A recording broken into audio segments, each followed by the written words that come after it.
Alright, here's a quick video on how to make basic M1 adjustments.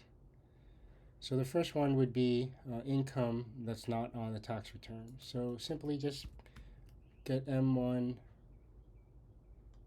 other income per books, but not on the return.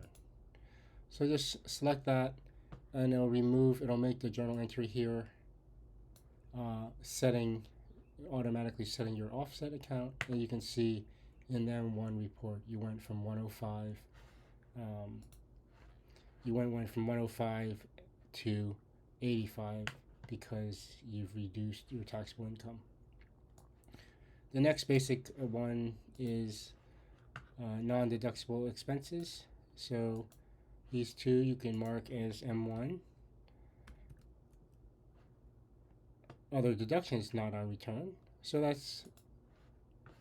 we'll also make an automatic journal entry, and that will add taxable income back.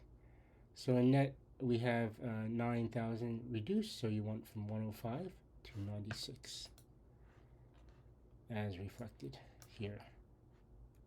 And that's your most common M1s.